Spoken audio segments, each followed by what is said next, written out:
Bismillahirrahmanirrahim. Assalamualaikum warahmatullahi wabarakatuh. Alhamdulillahi rabbil alamin. Wabihi nasta'in ala umurid dunya waddin. Wassalatu wassalamu ala ashrafil anbiya'i wal mursalin. Wa ala alihi wa sahbihi ajma'in. Subhanaka la ilma lana illa ma 'allamtana innaka antal alimul hakim. Qala rabbi shrah li sadri wa yassir li amri wahlul 'uqdatam min lisani yafqahu qawli. Allahumma yassir wa la tu'assir. Allahumma salli ala sayyidina Muhammad wa ala alihi wa sahbihi wa sallim. Wa la hawla wa la quwwata illa billahil aliyyil azim. Amma ba'd. Alhamdulillah, syukur kehadrat Allah subhanahu wa ta'ala, kerana dengan limpah kurnia, rahmat, kasih sayang dan inayah daripada Allah subhanahu wa ta'ala, alhamdulillah, pada malam ini sekali lagi kita sama-sama dapat ditempatkan oleh Allah subhanahu wa ta'ala pada sebaik-baik tempat. Dan mudah-mudahan Allah jualah yang menempatkan kita pada sebaik-baik tempat di sisi Allah di akhirat kelak, insya-Allah. Tuan-tuan, puan-puan, hadirin hadirat, muslimin muslimat yang dirahmati sekalian. Marilah sama-sama kita membaca, menghayati, merenung dan mentadabbur sepotong ayat yang difirmankan oleh Allah Subhanahu wa taala di dalam surah Al-An'am merujuk ayat yang pertama, yang mana Allah Subhanahu wa taala berfirman, a'udzu billahi minasyaitonir rajim. Bismillahirrahmanirrahim. Alhamdulillahilladzi khalaqas samawati wal ard wa ja'alaz zulumati wan nur summa alladhina kafaru bi rabbihim ya'dilun. Surah Al-An'am ayat yang pertama. Alhamdulillahilladzi khalaqas samawati wal ard. Segala puji bagi Allah yang menjadikan, menciptakan 7 petala langit dan juga bumi. Wa ja'alaz zulumati wan nur, dan menjadikan kegelapan dan juga cahaya. Summal ladzina kafaru bi rabbihim ya'dilun. Dan dalam masa yang sama, orang-orang yang kufur kepada Allah Subhanahu wa taala telah menjadikan sesuatu, yaitu dengan kata lain mereka telah mensyirikkan Tuhan mereka, yaitu Allah Subhanahu wa taala. Baik, di dalam ayat ini Allah Subhanahu wa taala memulakan surah ini dengan lafaz hamdalah. Hamdalah bermaksud ucapan pujian kepada Allah Subhanahu wa taala, yaitu Allah Subhanahu wa taala memuji dirinya sendiri. Allah Subhanahu wa taala memuji zatnya sendiri. Dalam konteks ini ingin saya menyebutkan bahawa intipati ataupun isi kandungan daripada surah Al-An'am adalah penceritaan daripada Allah Subhanahu wa taala tentang satu golongan yang sesat yang kita sebut hari ini sebagai golongan musyrikin. Manusia-manusia yang mensyirikkan Allah, mempersekutukan Allah, atau bahasa lain menduakan Allah. Sebenarnya Permulaan kepada surah ini masih ada lagi apa yang kita sebutkan sebagai benang merah. Apa maksud benang merah? Istilah benang merah bermaksud masih mempunyai hubung kait, masih mempunyai connection dengan apa yang disebutkan oleh Allah pada akhir surah sebelumnya. Hak kita baca malam ini awal surah Al-An'am. Sebelum surah Al-An'am, surah Al-Ma'idah. Jadi di akhir-akhir surah Al-Ma'idah masih lagi ada connection, masih lagi ada hubung kait dengan awal surah Al-An'am, iaitu merujuk kepada konsep yang sama, kemusyrikan manusia kepada Allah Subhanahu wa taala. Cuma konteks dia berbeza. Kerana di hujung surah Al-Ma'idah Allah menceritakan bentuk kesyirikan yang dilakukan oleh Bani Israel, iaitu merujuk kaumnya Nabi Allah Isa alaihi salam, yang mana mereka telah melakukan kesyirikan kepada Allah dalam bentuk menisbahkan Nabi Allah Isa, walhal dia adalah hamba Allah. Dia cuma seorang Nabi dan Rasul Allah. Tetapi Bani Israel yang melampau, Bani Israel yang gulu ini telah bertindak menisbahkan Nabi Allah yang mulia Nabi Isa alaihi salam ini sebagai Tuhan. Dan ada sebahagian daripada mereka menganggap Nabi Allah Isa ini anak Tuhan. Itu konteks kesyirikan mereka. Tetapi pada awal surah Al-An'am, Allah nak mengaitkan konteks kesyirikan yang dilakukan oleh golongan musyrik yang hidup pada masa dan zaman Rasulullah sallallahu alaihi wasallam di Mekah dulu. Berbeza konteks syirik mereka, iaitu melakukan penyembahan terhadap patung-patung dan berhala-berhala tertentu dengan nama-nama tertentu. Syirik tetap syirik, tapi konteks kesyirikan yang mereka buat, cara mereka melakukan syirik itu berbeza. Baik, kalau kita meneliti akhir surah Al-Ma'idah sebelum ini, Allah menceritakan tentang dalil-dalil, hujah-hujah, kekuatan argumentasi yang menunjukkan bahawa Nabi Allah Isa ini adalah sebahagian daripada makhluk ciptaan dia. Nabi Allah Isa ni bukan Tuhan. Nabi Allah Isa ni bukan anak Tuhan. Tetapi Allah menegaskan dia adalah makhluk aku, sebagai hamba aku.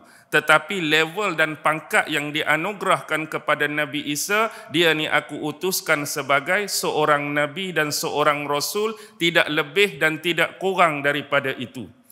Jadi inilah yang berlaku apabila adanya pelampauan, ataupun kita sebut dalam agama sebagai ghulu, iaitu tindak tanduk yang mengagung-agungkan ataupun terlampau memuliakan seseorang sehingga menisbahkan satu benda yang tidak layak pada orang tersebut.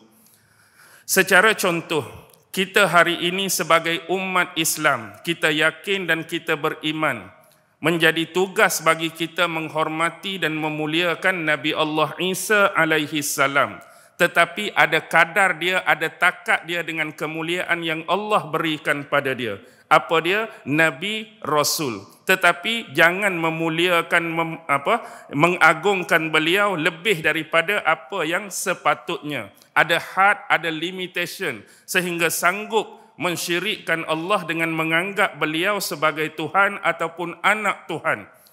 Dan diadukan permohonan kita, diadukan ibadah kita kepada unsur-unsur tadi. Bukan lagi dipalingkan kepada pencipta yang sebenar, iaitu Allah Subhanahu wa taala.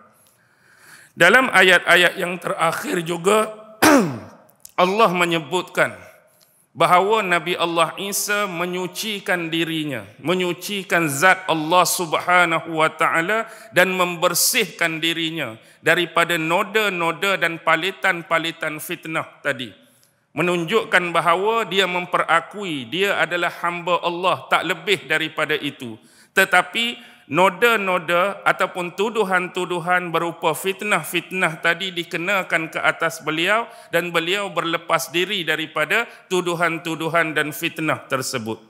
Umum juga kita mengetahui sewaktu keberadaan Nabi Allah Isa alaihi salam bersama kaumnya Bani Israel di Palestin suatu ketika dahulu, baginda sentiasa mengajarkan kepada mereka pokok-pokok agama, dasar-dasar keimanan yang bersesuaian dengan syariat dan aturan yang ditentukan oleh Allah. Inilah diajarkan oleh baginda kepada kaumnya Bani Israel. Sebagai apa? Sebagai panduan bagi hidup beragama mereka, sebagai panduan bagi hidup bersyariat mereka, sebagai jalan yang paling benar dan lurus mengikut ketentuan Allah Subhanahu wa taala. Bahkan lebih jauh bukan setakat itu, baginda lah yang bertindak sebagai pembimbing bagi mereka. Dalam masalah akidah baginda, dalam masalah syariat baginda, dalam masalah hukum hakam pun baginda. Bahkan lebih jauh baginda bertindak sebagai pengawas. Apa yang baginda nak awasi? Kelakuan mereka, tindak tanduk mereka, perbuatan mereka jangan sampai melampaui batas-batas yang ditentukan dalam syarak dan agama. Bahasa yang mudah, baginda membenarkan apa yang dibenarkan oleh Allah, baginda menyalahkan apa yang disalahkan, dilakukan oleh golongan tersebut. Jadi selepas peristiwa pasca pengangkatan Nabi Allah Isa ke langit, ini kita tak perlu cerita panjang, iaitu semua tahu disebutkan dalam Al-Quran, baginda Nabi Allah Isa alaihi salam telah diangkat oleh Allah ke langit melalui peristiwa yang kita sebut penyaliban tu. Selepas diangkatnya Nabi Allah Isa, maka tugas kerasulan baginda dah terputus dah. Sebab dah diangkat, baginda tak boleh bertindak macam biasa sebelum ni. Membimbing mereka, mengajar mereka, memberikan panduan kepada mereka, tak boleh dah. Dan begitu juga putusnya bentuk yang saya sebutkan tadi. Kawalan dan pengawasan terhadap perbuatan dan tindak tanduk mereka. Bila dah tak ada, mereka buat hak salah, tak ada siapa dah nak menunjukkan dan mengatakan hak ni salah, kamu tak boleh buat, kamu jangan buat. Hak ni betul, teruskan. Ini yang dipandu oleh Allah. Jadi bila tak ada, kehidupan mereka mula jadi berubah. Yang kekal dalam keimanan ada, tetapi sebahagian kecil dan minoriti bagi kumpulan tersebut. Tetapi yang lebih besar dan banyak ialah yang tersasar menuju jalan kesesatan dan kebatilan. Sehingga munculnya bentuk kemusyrikan yang saya sebutkan di awal tadi, iaitu penisbahan, penuhanan ataupun anak Tuhan kepada seorang Nabi dan Rasul yang mulia di sisi Allah Subhanahu wa taala. Jadi itulah bentuk kesyirikan yang dilakukan oleh umat selepas zaman Nabi Allah Isa alaihi salam secara sepintas lalu. Jadi inilah yang saya sebutkan tadi, hubungan, kaitan yang diistilahkan sebagai benang merah tadi untuk terus kepada awal surah Al-An'am. Konteks dia berbeza.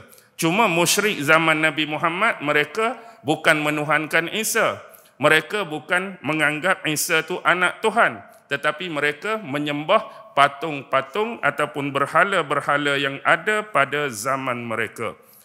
Jadi surah Al-An'am adalah surah khusus daripada Allah Subhanahu wa taala kepada Nabi Muhammad sallallahu alaihi wasallam untuk menceritakan konsep kesyirikan dan bentuk-bentuk kesyirikan yang dilakukan oleh manusia, supaya kita sebagai umat Nabi Muhammad yang terkemudian ini dapat menjadikan hal tersebut sebagai bentuk kewaspadaan dan keberhati-hatian dalam hidup kita, agar kita ini tidak terkena dengan apa yang disebutkan sebagai syirik dan perkara-perkara yang boleh menjatuhkan kita kepada lembah kesyirikan. Sebagai contoh, surah Al-An'am ini ada 165 ayat. Ulama-ulama ada buat pembahagian kepada dua pembahagian. Pertama, ayat 1 hingga ayat 117. Allah membicarakan tentang akidah-akidah yang syirik. Syirik dalam bentuk i'tiqadi, iaitu tentang i'tiqad manusia, keyakinan manusia, niat manusia yang boleh jatuh pada perbuatan syirik. Manakala ayat seterusnya 118 sampai 165, Allah menceritakan satu lagi bentuk kesyirikan, tapi kali ini bukan dari sudut i'tiqad, tetapi dari sudut amalan dan perbuatan manusia yang boleh jatuh pada syirik. Jadi ini memaknakan kepada kita bahawa syirik ni boleh dibahagikan secara umum kepada dua. Syirik pada i'tiqad dan syirik pada perbuatan ataupun amalan. Yang mana kalau kita nak bahas secara detail, secara terperinci, secara satu-satu, carilah kitab-kitab ulama-ulama yang muktabar yang membicarakan dan membincangkan tentang persoalan syirik. Sama ada syirik kecil, syirik besar, syirik khafi, syirik jali, syirik yang zahir ataupun syirik yang tersembunyi. Baik, kita mulakan kembali pembahasan tentang tafsiran ayat yang pertama. Alhamdulillahilladzi khalaqas samawati wal ard. Segala puji bagi Allah yang telah menjadikan 7 petala langit dan juga bumi. Di dalam ayat ini Allah memulakan dengan lafaz hamdallah, kan? Kita sebut lafaz alhamdulillah. Sebenarnya tuan-tuan dan puan-puan, kalau kita rajin meneliti dan menganalisa surah-surah yang terdapat di dalam Al-Quran yang jumlahnya rata-rata kita semua bersepakat mempunyai 114 surah. Tetapi surah-surah yang dimulai lafaz awalnya, perkataan awalnya dengan lafaz Alhamdulillah dalam Quran ini cuma ada 5. Daripada 114, ada 5 surah yang dimulakan dan diawalkan dengan perkataan atau lafaz Alhamdulillah. Contoh, pertama Allah menyebutkan pada permulaan surah, pada surah yang paling awal dalam Quran, iaitu surah Al-Fatihah. Alhamdulillahi Rabbil Alamin. Ada lafaz Alhamdulillah. Kedudukan surah itu berada di mana? Permulaan surah pada awal surah dalam Al-Quran. Satu. Yang kedua, surah yang ke-6, surah yang kita baca ni. Sebab tu ada lafaz Alhamdulillahilladzi khalaqas samawati wal ard wa ja'ala adh-dhulumati wan nur summa alladhina kafaru bi rabbihim ya'dilun. Kedudukan surah Al-An'am ni berada pada permulaan suku pertama, suku awal Al-Quran. Fatihah dia duduk mula-mula, surah Al-An'am pada suku permulaan atau suku awal Al-Quran. Sekali lagi Allah guna pada awal surah ini lafaz Alhamdulillah. Baik, surah yang ketiga. Allah letakkan lafaz Alhamdulillah ni dalam surah yang ke-18 dalam Al-Quran, iaitu merujuk kepada satu surah yang disebutkan oleh banyak hadis-hadis baginda sallallahu alaihi wasallam dengan menyunatkan bagi kita untuk membaca surah tersebut pada setiap hari Jumaat. Surah apa? Sunat baca hari Jumaat. Surah Al-Kahfi. Dalam surah Al-Kahfi juga dimulakan dengan lafaz yang sama. Alhamdulillahilladzi anzala ala abdihil kitaba wa lam yaj'al lahu 'iwaja. Sekali lagi datang lafaz Alhamdulillah. Jadi kedudukan surah ke-18, surah Al-Kahfi ini berada lebih kurang betul-betul di tengah Al-Quran. Separuh Al-Quran. Jadi kita dah ada di awal suku pertama dan separuh ataupun di tengah Al-Quran Allah letak. Surah yang keempat dan kelima ni dia berturutan, iaitu surah yang ke-34 dan surah yang ke-35 dalam Quran. Merujuk surah Saba dan juga surah Fatir. Satu surah Saba, satu surah Fatir. Surah Saba dimulai dengan lafaz Alhamdulillahilladzi lahu ma fis samawati wa ma fil ard. Walahul hamdu fil akhirah wa huwal hakimul khabir. Ada lafaz Alhamdulillah. Kemudian surah seterusnya surah Fatir. Alhamdulillahi fatiris samawati wal ard ja'ilil malaikati rusulan uli ajnihatim masna wa sulasa wa ruba yazidu fil khalqi ma yasha innallaha ala kulli syai'in qadir. Jadi inilah 5 surah yang ada permulaan lafaznya alhamdulillah. Surah yang keempat dan kelima tadi duduk di mana kedudukan dia? Suku terakhir sebelum Al-Quran tamat. Lebih kurang. Jadi kita dah nampak kedudukan tertib dan susunan surah yang dimulakan dengan lafaz alhamdulillah ni. Pertama, suku pertama Al-Quran, duduk tengah-tengah, dan seterusnya suku terakhir sebelum Al-Quran tamat. Tetapi bentuk pujian ini mempunyai kekhususan yang tersendiri, iaitu setiap lafaz-lafaz pujian ini khusus menceritakan mengikut tema surah-surah tersebut. Maksudnya dalam surah Al-Fatihah ada kekhususan tertentu pujian kepada Allah ni nak membicarakan tentang apa. Mari dalam surah Al-An'am kekhususan pujian ni nak membicarakan tentang apa, dan begitu jugalah dengan surah-surah yang lain ada kekhususan-kekhususan tertentu walaupun dalam bentuk pujian yang sama kepada Allah Subhanahu wa taala.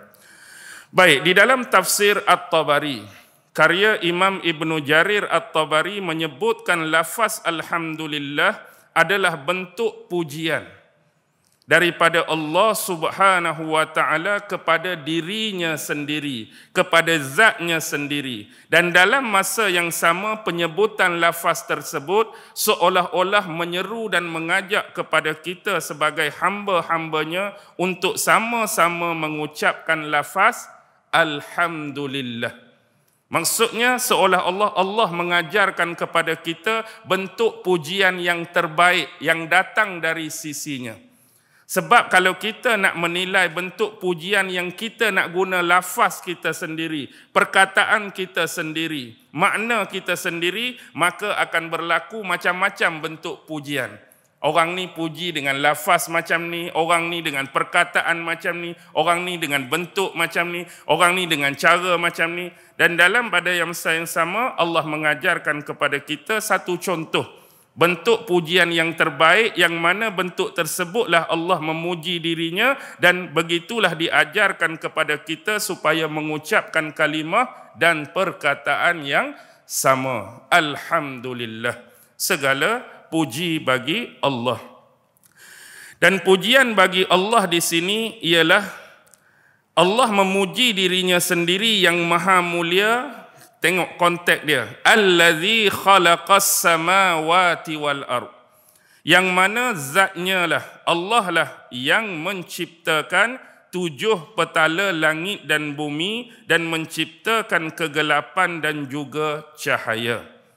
Di sini adalah pernyataan daripada Allah kepada makhluknya bahawa dialah zat yang bertindak sebagai pencipta bagi 7 petala langit dan zat yang bertindak sebagai pencipta bagi bumi yang didiami oleh kita, makhluknya manusia di samping makhluk-makhluk yang lain. Dan dia juga menjadikan bentuk kegelapan dan cahaya ini sebagai bentuk kemanfaatan yang dikurniakan dan diberikan oleh Allah kepada manusia dan juga jenis-jenis makhluk yang mendiaminya. Baik, di sini kita dapat memahami satu benda. Bila digunakan lafaz khalaqa, lafaz khalaqa yang kita sebut sebagai al-khalq. Al-khalq ni menciptakan. Ulama-ulama membahaskan sebagai contoh apa yang disebutkan di dalam tafsir Al-Jami' li Ahkamil Quran karya Imam Al-Qurtubi. Terkadang lafaz al-khalq boleh pergi kepada makna al-ikhtira'. Al-ikhtira' bermaksud menciptakan. Kadang-kadang lafaz al-khalq boleh merujuk kepada makna takdir, yakni menentukan. Baik, sebenarnya kedua-dua makna tersebut sama ada menciptakan atau menjadikan ataupun menentukan sudah memenuhi syarat yang terpenuhi kepada kedua-dua makna itu di dalam ayat yang disebutkan ini. Baik, untuk lebih senang memahami, kita jumpa kalimah khalaqa. Dalam surah Fatir kita jumpa kalimah fatara. Sedangkan dalam bentuk terjemahan biasa dia mengungkapkan perkataan yang sama. Khalaqa menciptakan, menjadikan. Bila diguna kalimah fatara pun menciptakan, menjadikan. Tetapi itulah keindahan, kesenian bahasa dalam Al-Quran.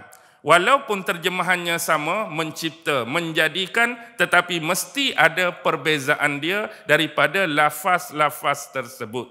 Contoh, bila digunakan lafaz khalaqa, ulama-ulama menyebut dia adalah merupakan isyaratun ila sifatil ilmi, menunjukkan isyarat kepada sifat berilmunya Allah bila guna lafaz khalaqa.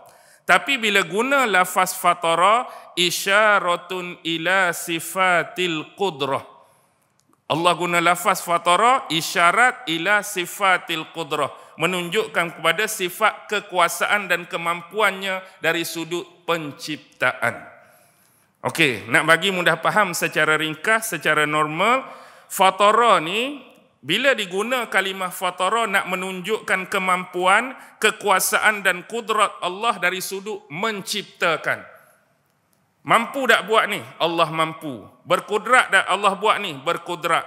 Allah ada daya upaya tak nak buat ni? Ada daya upaya. Jadi kalimah fatara menunjukkan kemampuan, kekuasaan dari konteks penciptaan. Kemampuan dia nak buat. Tapi bila disebut dengan lafaz khalaqa, automatik dia akan ada benda kemampuan tu, tetapi berserta dengan isyarat ilmu. Dengan kata lain, bila kita sebut khalaqa dikaitkan dengan langit dan bumi, Allah di samping kekuatan dan kemampuan penciptaan, dia juga mengetahui dengan ilmunya segala isi-isi yang terdapat di antara langit dengan bumi, semua dia tahu, tak ketinggalan walaupun satu zarah. Sebagai contoh, bila disebutkan penciptaan langit, kita dapat melihat langit yang sedang menaungi kita ini tak ada seputung, tak ada sebatang pun tiang yang menongkat dan menopang langit. Macam mana langit ni boleh berada menjadi naungan kita, tergantung di atas kita, cari sepotong tiang, cari sepotong batang pun tak ada. Apa yang menongkat langit ni daripada tak jatuh terkena menimpa kita? Ini adalah kekuasaan Allah Subhanahu wa ta'ala. Lurus, tidak ada kebengkokan padanya. Dan Allah juga menghiaskan langit dalam ayat yang lain dengan dua tanda kekuasaannya, iaitu penyebutan tentang makhluknya yang bernama matahari dan bulan. Allah selalu sebut matahari dan bulan antara dua tanda kekuasaannya. Dan juga Allah menciptakan bintang-bintang, planet-planet, buruj-buruj, yang seolah-olah seperti lampu-lampu yang berkelipan, lampu-lampu yang bergemerlapan di malam hari. Tengok keindahan ciptaan Allah Subhanahu wa ta'ala yang kita tak boleh hitung, kita tak boleh tahu dengan tepat dan pasti. Nampak bintang, nampak planet, nampak benda tu berkelip-kelip, tapi jumlah dia kita tahu tak? Besar mana hakikat dia yang sebenar kita tahu tak? Allah lah yang maha mengetahui akan ilmunya, jumlah-jumlah besar mereka, saiz mereka. Itu menunjukkan tanda kekuasaan Allah Subhanahu wa ta'ala. Dan yang paling dekat dengan kita, penciptaan awan ni. Hak kita boleh nampak di atas kepala kita, awan tu. Time biasa dia warna putih, mari time mendung dia agak gelap, nak hujan dia warna hitam. Dan siap pula boleh turun apa? Di celah-celah awan tu, hujan-hujan sebagai kenikmatan dan kurnia Allah kepada kita. Tiba-tiba time-time tertentu keluar pula petir sabung menyabung, kilat sabung menyabung. Tu juga hakikat adalah makhluk yang dijadikan oleh Allah. Tak kena gaya jadi macam di Ipoh baru ni. Apa? Mari apa? Puting. Puting beliung. Tu sebagai tanda kekuasaan Allah. Kita sebutlah secara ringkas apa yang berada dalam konsep hubungan dengan langit. Kalau tang bumi pula, Allah menjadikan apa? Nikmat-nikmat, rezeki-rezeki daripada tumbuhan-tumbuhan, pokok-pokok, buah-buahan tertentu untuk dijadikan sebagai makanan bagi manusia. Ada yang boleh dimakan, ada yang tak boleh dimakan. Ada yang kalau makan jadi pening, ada yang makan jadi beracun, ada yang makan boleh datangkan manfaat, ada yang makan boleh memudaratkan manusia. Macam-macam jenis. Ada macam-macam binatang dengan pelbagai saiz, hak besar, kecilnya, kuruh, gemuknya. Kadang-kadang ni kita tak boleh belah. Maksud tak boleh belah tu tak terfikir ada makhluk macam ni. Jadi kita pun kadang-kadang hak jenis kecil, hak jenis pelik sangat tu, apa tujuan kadang-kadang terkeluar daripada minda kita, untuk apalah Allah cipta binatang macam ni. Seolah di sisi kita tu macam tak ada faedah, tak ada apa. Duduk merayap, pelan, slow, apa faedah lah buat binatang ni. Tengok hak jenis ni, apa faedah lah macam ni. Kita rasa, sebab ilmu kita terhad, ilmu kita tak ada, ilmu kita ada limitation. Tetapi di sisi Allah, ada keistimewaan tertentu kenapa Allah menciptakan haiwan atau binatang tersebut. Baki lagi mungkin ilmu tu belum sampai pada kita. Kalau ada orang-orang yang hebat, saintis-saintis, kemudian kita kata apa, orang-orang yang tahu pasal ilmu zoologi, kaji, rupanya keluarlah satu ilmu binatang ni tujuan dia. Binatang ni manfaat dia. Mungkin manfaat ilmu tersebut belum dibongkar, belum dibuka, belum sampai pada kita.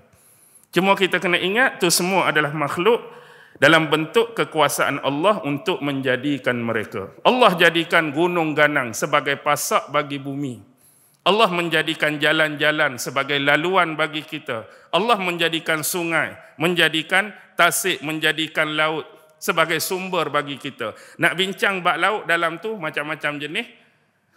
Jenis-jenis apa? Jenis-jenis binatang lah. Ikan tu, ikan ni. Ada yang kita mampu namakan ikan tu.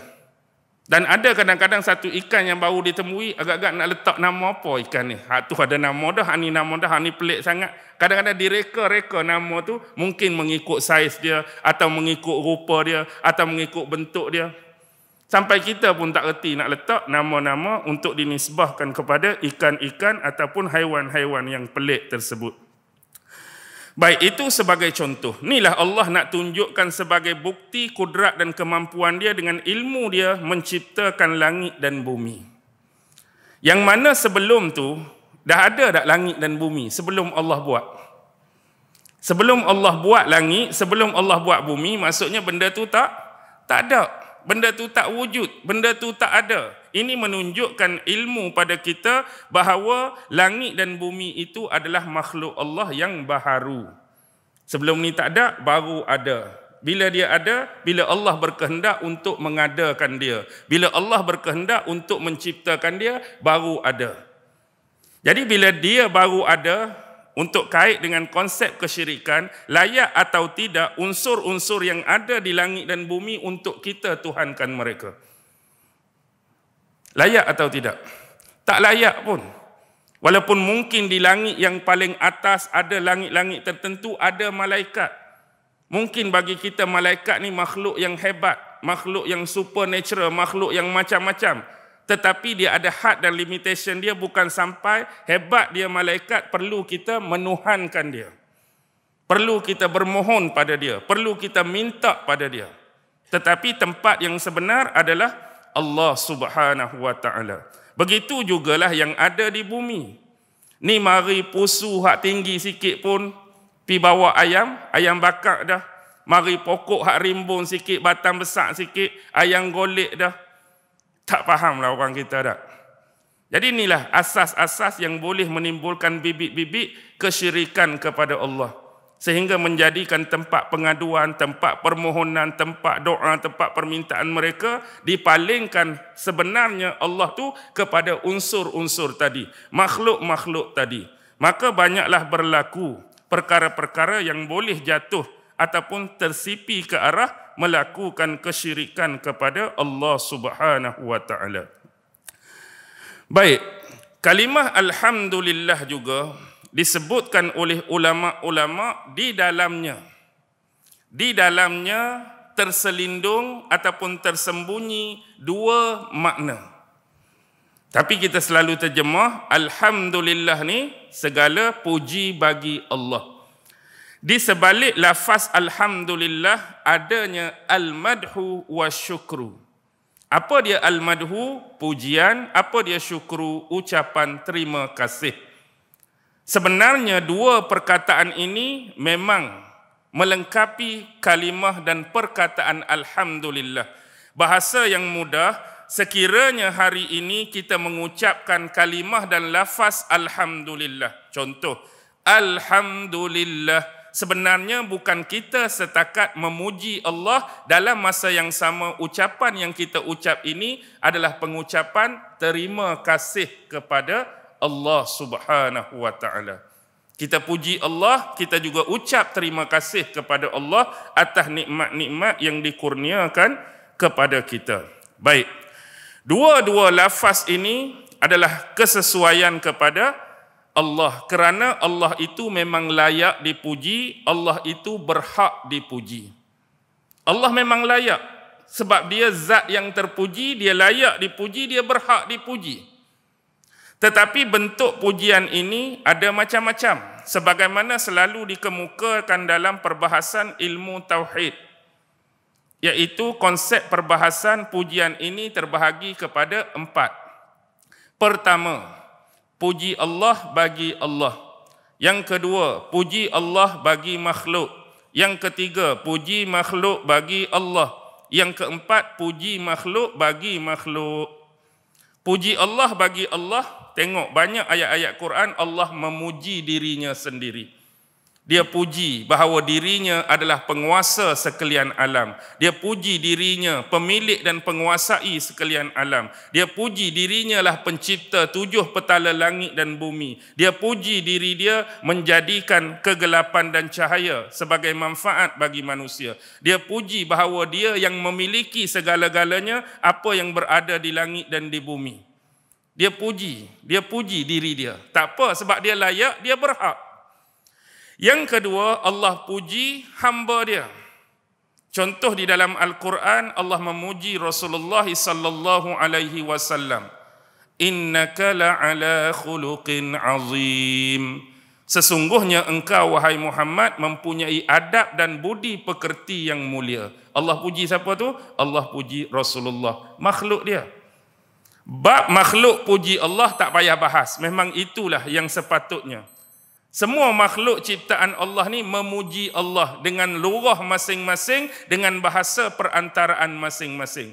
Kita manusia puji Allah dengan bahasa kita sebagai manusia. Binatang-binatang memuji dan bertasbih kepada Allah sesuai dengan bahasa yang ditentukan Allah atas mereka. Cuma kita saja tak memahami. Mungkin tak mendengar pun lafaz-lafaz tersebut.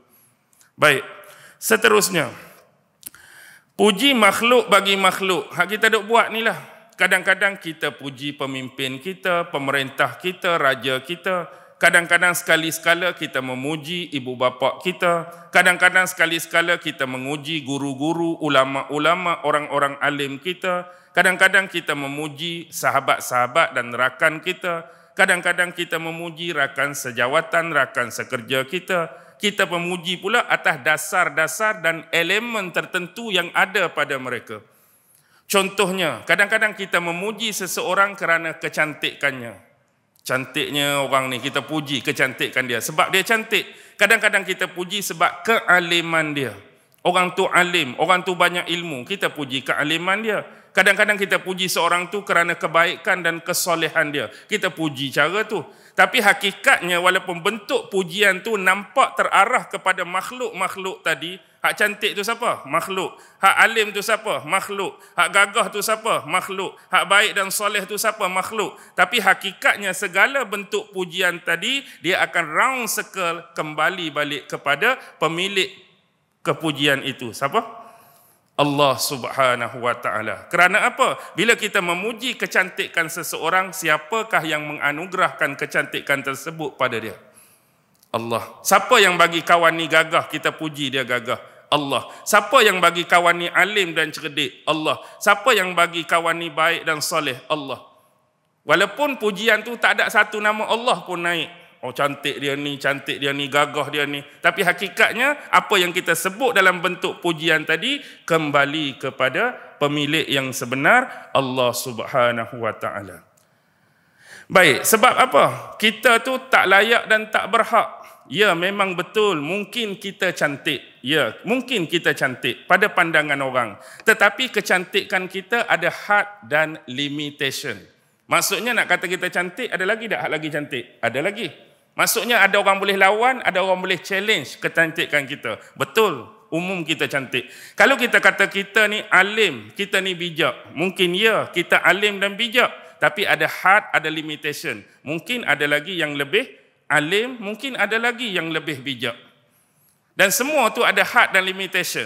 Tetapi Allah dia layak memuji diri dia, Allah berhak memuji diri dia kerana dia adalah maha segala-galanya. Allah memuji dirinya paling berilmu, paling alim, layak, berhak. Why? Sebab tak ada seorang pun yang boleh challenge dan lawan kealiman dia. Memang tak ada seorang pun boleh challenge. Patut dan layak berhak dia puji. Sebab tak ada seorang pun boleh challenge, tak ada seorang pun boleh lawan. Memang layak. Tapi kita hari ini nak angkat kita, nak puji kita, aku paling alim, aku paling tahu, tak boleh. Sebab ada orang boleh challenge. Ada orang boleh try, ada orang boleh kontra, ada orang boleh analitik, ada orang boleh kritis kita punya pandangan. Dan mungkin pandangan orang lebih berbisa, pandangan orang lebih alim, pandangan orang lain lebih berkualiti. Jadi Allah tu memang layak. Baik. Jadi janganlah kita bertindak hari ni kalau istilah orang tua dulu masuk bakul angkat sendiri. Saya pun tak faham sebenarnya istilah ni. Bukan tak faham apa, faham maksud dia masuk bakul angkat sendiri tu. Tapi cara penerapan tu, kita masuk dalam bakul lepas tu kita nak angkat tu, lagu mana ni? Kalau bakul kita tak masuk tak apalah, kita boleh angkat. Ni kita masuk dalam bakul tu, kita pula nak angkat tu. Saja ya tu dah. Tapi istilah orang muda hari ni bukan masuk bakul angkat sendiri dah. Apa dia? Masuk lift tekan sendiri.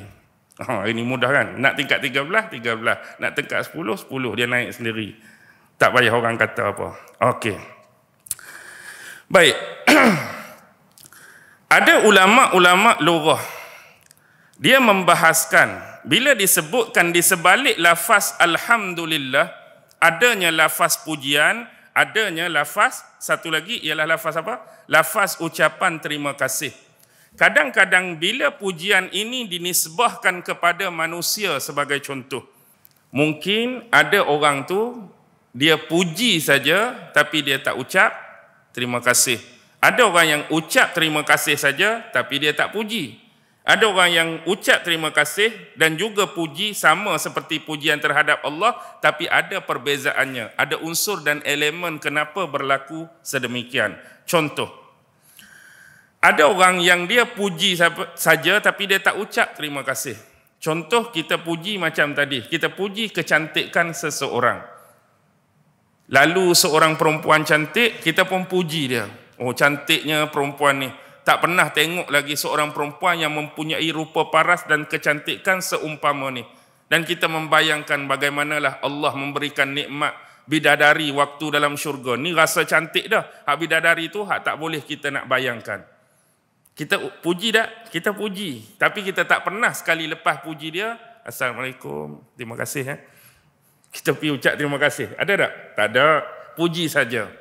Hak mana handsome pula perempuan, tengok handsome macam aktor Hollywood, apa Brad Pitt ke, Tom Cruise ke, siapa ke, oh handsome sungguh. Tapi tak pernah pergi, abang terima kasih. Tak ucap terima kasih. Ataupun terhadap benda atau sesuatu. Kita pergi showroom kereta contoh. Ada Honda buka satu showroom, nak keluar model baru. HRV 2022. Kita pun pergi tengoklah. Dengan tayak rim 18-nya, berkilatnya, cantiknya, warnanya, aerodinamiknya, macam-macam kita puji pada kereta tu. Tapi habis puji tu, tak ada kita nak balik, kita pergi tepuk bumper kereta tu. Terima kasih. Kita cakap kat kereta tu sebab tadi baru puji dia. Tak ada. Kita puji saja tanpa ucapan seterusnya terima kasih. Dan ada juga kebalikan daripada tu. Ucap terima kasih tapi tak puji. Ucap terima kasih tapi tak puji. Contoh, sebagaimana yang Allah rakamkan dalam Quran kisah seorang nabinya yang mulia, iaitu Nabi Allah Ibrahim alaihi salam. Nabi Allah Ibrahim ni Allah takdirkan beliau ni, sebagaimana yang disebut dalam Quran, ada satu perkataan azar. Ada khilaf ulama. Ada kata azar ni merujuk bapa baginda, ada satu lagi merujuk bapa saudara baginda. Jadi saya tinggalkan tu adalah khilaf ulama, mereka lebih mengetahui hal tersebut. Jadi kalaulah katakan azar itu merujuk kepada bapa Nabi Allah Ibrahim, Apakah pekerjaan Azar sewaktu hidup dia? Bapa Nabi Ibrahim ni apa pekerjaan dia? Pengukir dan pembuat patung berhala. Satu benda yang kalau akal kita nak rasional atau logikkan ni, Allah macam tak masuk pula. Bapa seorang Nabi yang mulia, yang sifat bapa ni amat-amat bertentangan dengan ajaran yang dibawa oleh anak dia, Nabi yang mulia tersebut. Anaknya ni penyeruan kepada mengesakan Allah, mentauhidkan Allah, minta manusia ni menjauhkan kesyirikan daripada Allah, jangan sembah berhala, jangan sembah patung. Tapi tiba-tiba bapa Nabi itu seorang yang bertindak sebagai pengukir dan pembuat patung. Tapi itulah hakikatnya. Dalam Quran pun Allah dah sebut tentang salah seorang anak Nabi Allah, Nuh alaihi salam. Anak Nabi Nuh seorang tu jenis tak dengar kata. Dan dia termasuk daripada kalangan-kalangan yang dirugikan oleh Allah kerana menafikan kebenaran yang dibawa oleh bapaknya sendiri. Siapa tu? Anak seorang Nabi. Tengok isteri Nabi Lut alaihi salam, yang juga membangkang Nabi Lut sebagai suaminya, mengingkari arahan dan perintah Allah. Siapa tu? Isteri seorang Rasul. Kemudian adik-beradik Nabi. Siapa? Adik-beradik Nabi Yusuf. Macam-macam mereka buat kat Nabi Yusuf. Kalau kira tu adik-beradik seorang Nabi, tapi itulah hakikat yang Allah nak bagi tahu. Adik-beradik Nabi. Hak ni pula ayah seorang Nabi. Sebab hidayah itu di tangan Allah, bukan di tangan Nabi dan Rasul tersebut. Mereka hanya bertindak sebagai utusan menyampaikan apa yang paling benar dari sisi Allah. Tapi bab nak menentukan hidayah tu adalah kerja Allah. Tengok Rasulullah betapa sayangnya dia kepada bapa saudara dia Abu Talib. Rasulullah tu kalau boleh nak Abu Talib beriman kepada Allah, mentauhid dan mengesakan Allah, bukan termasuk daripada golongan musyrik ataupun mereka yang kufur kepada Allah. Tapi itulah kehendak Allah. Nabi-nabi dan Rasul ini hanya sebagai penyeru kebenaran, tetapi tidak mampu untuk meletakkan kebenaran ke dalam hati-hati mereka. Okey. Baik.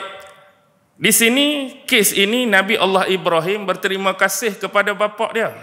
Dalam hubungan kemanusiaan, hubungan manusiawi, anak dengan bapa, kerana melahirkan dia, kerana bagi makan kat dia, kerana mengasuh dia, kerana membesarkan dia, ya, ucapan terima kasih. Tapi dia tidak memuji perbuatan bapa dia, iaitu mensyirikkan Allah Subhanahu wa taala.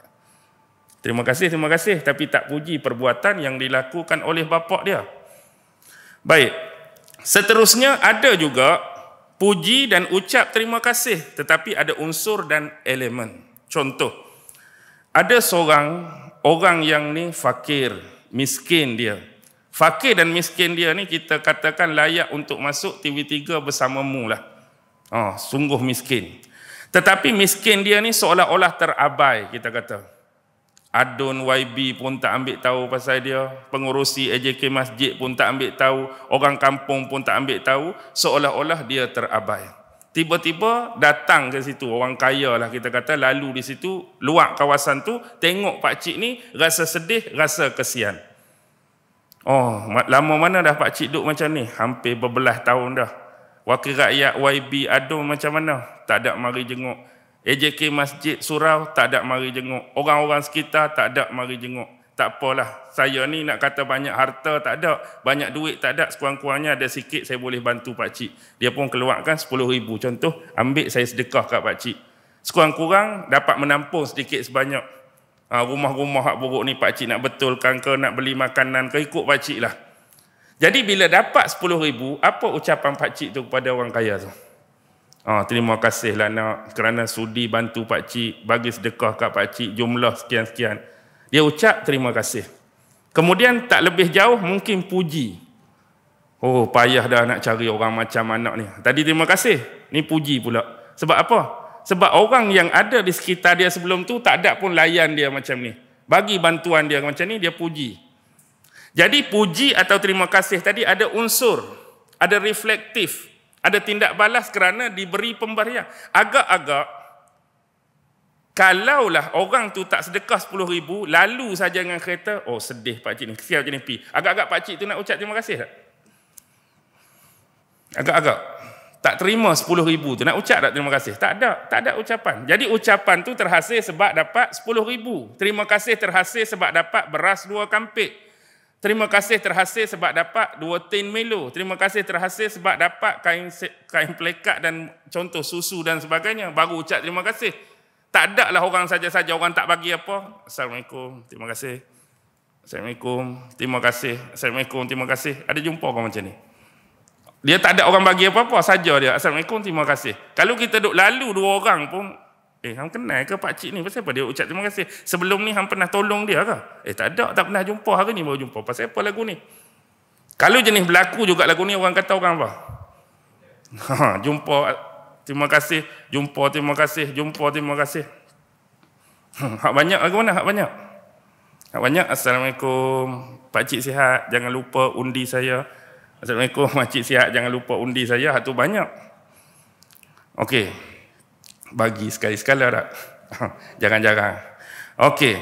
Baik, bila kita faham ni ada unsur elemen lain. Tapi Allah tu layak dan berhak dipuji kerana apa? Kerana sebelum kita minta, dia dah bagi. Sebelum kita minta lagi, dia dah bagi apa yang menjadi keperluan bagi kita. Contohlah kita sebut nafas ke, nyawa ke, segala anggota badan ke, segala nikmat yang lain tu. Sebelum kita minta, dia dah beri segala keperluan dan kecukupan bagi kita. Kadang-kadang nikmat ni kita tak rasa. Bila kita rasa nikmat hak kita pegang ni, semua orang ada. Kita tak berasa sangat. Contohlah kita kata, Allah bagi nikmat kita 2 biji mata ni tuan-tuan. 2 biji mata. Nikmat 2 biji mata mungkin semua orang ada. Tetapi nikmat melihat daripada kedua biji mata tersebut mungkin semua orang tak ada. Contoh kita ada 2 biji mata. Tetapi nikmat melihat Allah bagi. Ada juga orang Allah kurnia 2 biji mata tapi nikmat melihat Allah tak bagi. Nampak dia terkebir-kebir tapi dia tak nampak apa. Buta kita istilahkan. Tengok betapa nikmatnya Allah bagi kita. 2 biji mata yang mampu melihat. Ada juga yang orang Allah letak tengah-tengah antara buta dan kemampuan melihat. Nak kata dia melihat jelas terang sangat pun tak. Nak kata buta terus pun tak. Duk main. Kalau tulisan tu kena pakai kanta pembesar.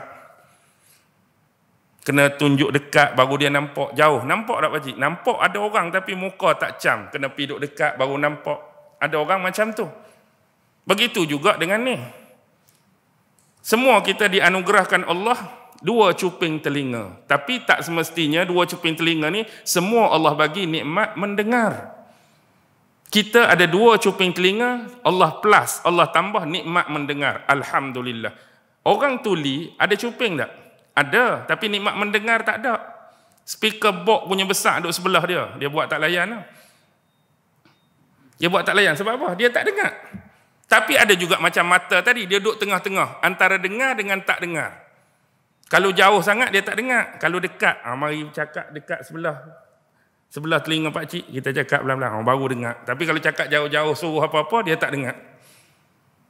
Begitu juga dengan ni, mulut, lidah, semua ada. Tapi kemampuan bertutur, berbicara, bercakap Allah bagi. Alhamdulillah. Orang bisu pun ada bibir, ada gigi, ada mulut. Tapi kemampuan bertutur tak ada. Macam tu lah. Tapi hak tengah-tengah pun ada.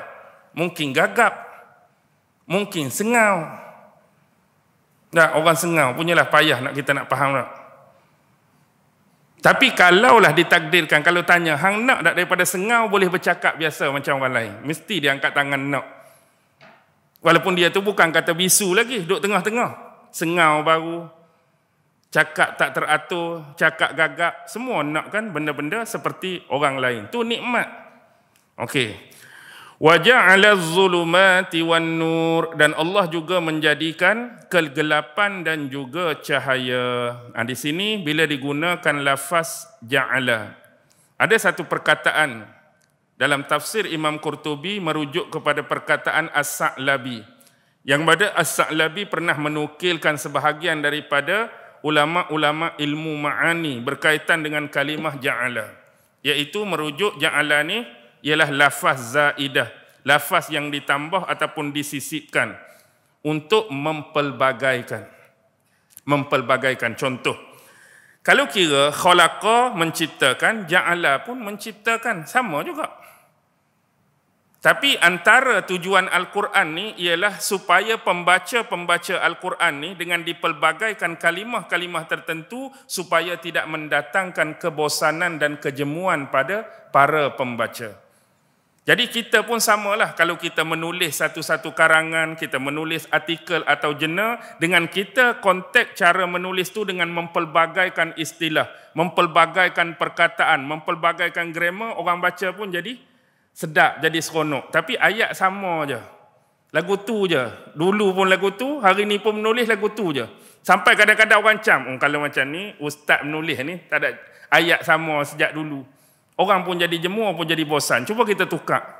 Jadi orang pun ada tuduh kita sebelum ni ayat sama tu. Ini nampak lain, ni bukan ustaz dah kot. Padahal kita juga. Cuma bila kita tulis bentuk yang lain, agak sedikit berbeza, dengan mempelbagaikan kita kata tata bahasanya, perkataannya, istilahnya tu menyebabkan orang jadi tak jemu. Begitulah dengan Al-Quran. Tetapi kalimah ja'ala ini ada sebahagian ulama lughah dan bahasa dia sebut ja'ala ini adalah sesuatu yang kita boleh nampak dan ada juga merujuk kepada sesuatu yang bersifat abstrak. Abstrak, benda yang tak boleh nampak. Contoh, Allah menjadikan kegelapan. Walaupun secara umumnya pandangan ulama-ulama mufassirin, zulumat di sini bermaksud zulumatil lail. An-nur wa anaron nahar, iaitu kegelapan waktu malam dan cahaya waktu siang. Okey. Kegelapan malam, kita boleh nampak ke tak nampak? Kegelapan malam boleh nampak ke tak? Soalan, gelap malam boleh nampak? Nampak kegelapan berbeza dengan tak nampak sesuatu dalam gelap. Dua benda berbeza tu. Nampak kegelapan, satu lagi tak nampak sesuatu hak duduk dalam gelap. Nampak kegelapan maksud macam ni. Lah ni kita nampak cerah. Saya tutup suis utama, gelap sekarang. Nampak tak gelap tu? Tu maksud saya. Nampak kegelapan tu. Sebab tu bila gelap terkeluar mulut kita, Allah gelapnya. Pasal apa kita sebut gelap? Sebab kita nampak gelap tu. Bukan merujuk pada tak nampak sesuatu dalam gelap. Okey. Nampak gelap malam. Nampak gelap duduk dalam gua. Nampak gelap duduk lapisan-lapisan bawah laut. Nampak kegelapan. Baik. Begitu juga yang abstrak. Kegelapan selalu dinisbahkan kepada bentuk kekufuran. Gelapnya kekufuran, abstrak. Gelapnya kejahilan, abstrak. Gelapnya kebodohan, abstrak. Gelapnya kemunafikan, abstrak. Itu benda abstrak. Begitu juga dengan cahaya. Nampak tak cahaya? Nampak. Sumber dia lampu. Nampak tak cahaya? Nampak. Sumber dia matahari. Nampak tak cahaya? Nampak. Sumber dia pelita. Nampak tak cahaya? Nampak. Sumber dia lilin dan sebagainya. Tapi juga ada bentuk abstrak. Cahaya keimanan, abstrak. Cahaya ilmu, abstrak. Cahaya ketakwaan, abstrak. Cahaya makrifah, abstrak. Jadi ja'ala boleh digunakan pada kedua-dua sudut. Dan pendapat yang kedua ni disebutkan adalah pendapat Imam Al-Hasan Al-Basri di dalam tafsir Imam Al-Qurtubi. Dan juga ada satu nukilan daripada pandangan Ibnu Atiyah yang mengatakan maksud zulumat dan wan-nur ini terkeluar daripada terjemahan makna biasa. Maksudnya lebih terarah kepada yang abstrak tadi. Sebabnya bila kita meneliti kedua-dua penciptaan tu, yang pertama Allah guna sirah jamak dan yang kedua Allah guna sirah mufrad. Baik. Khalaqa as-samawat. Allah tak sebut as-sama' satu. Kalau as-sama' sin mim alif hamzah, langit tu satu. Tapi bila as-samawat dia sirah jamak, berlapis-lapis. Tapi bila sebut wal ard, satu saja, mufrad. 7 lapis langit dan bumi. Banyak, satu. Begitu juga yang kedua. Az-zulumat, berlapis-lapis kegelapan. Tapi bila sebut cahaya, satu saja. Wan-nur, dia tak sebut anwar. Kalau anwar baru jamak. Baik. Ini menunjukkan bahawa bentuk kebatilan, bentuk kesesatan itu pelbagai cabang dia. Dengan nisbah pada kalimah zulumat, kegelapan tadi. bab sesat, bab batil, bab cara yang tak betul, cara yang salah, cara yang terseleweng, dia punya cabang banyak. Orang ni sesat cara dia, orang ni salah cara dia, orang ni batil cara dia, orang ni terpeleuk cara dia, orang ni terseleweng cara dia. Tapi jalan kebenaran cuma satu saja, iaitu mengikuti Allah Subhanahu wa taala, iaitu mengikuti setiap panduan nas-nas dan firman daripada Allah dan mengikuti sunnah-sunnah Rasulullah sallallahu alaihi wasallam. Yang ni kita harus faham pada ucapan syahadah kita. La ilaha illallah Muhammadur Rasulullah sallallahu alaihi wasallam.